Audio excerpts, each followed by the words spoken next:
dammee goda beetora, dammee goda beetora, kumkummee yoona yoona, kumkummee yoona yoona. Hurrubsitu dibbii dammeetu tagaamadaati, rambobsitu silgaa dammee kananii saakaali, kananiitu intaala dammee doorii raada duraa, looshaa soora bartee dammee waatii abbaa booraa.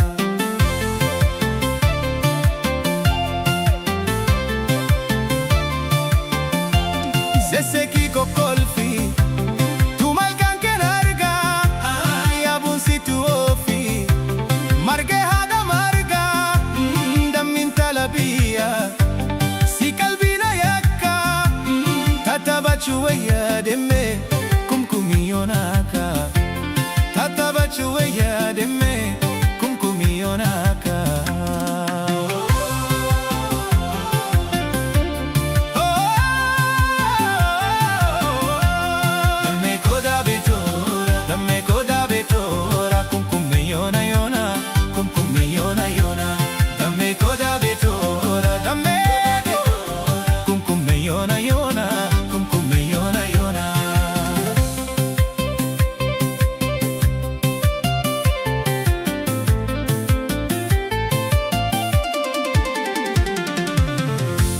Horii dallatti oofne yommuu sirbaa dhufnu, akka dhaabiyyatti dammee yommuu wal faccifnu, gamana gamasii dammee yommutti wiidifnu, baay'iseen gammada intaloo yommuu wal argannu, mana keessan booroo iddoo koomii sana, lama taane teenyee muka guddaa jala.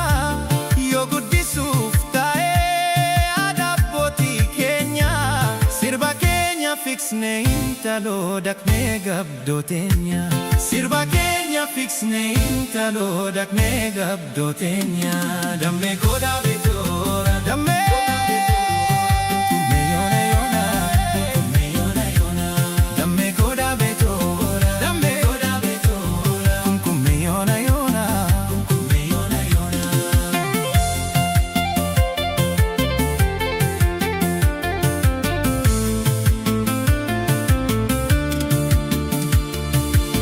Yaa garbuu salaalee dammee, yaa isa bishaan gubbaa, yaa mucaa magaalee dammee, yaa ishee gimbii gubbaa.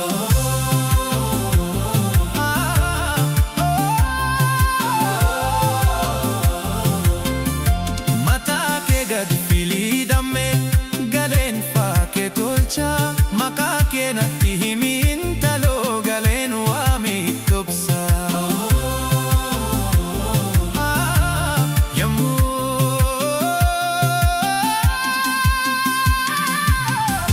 Yammu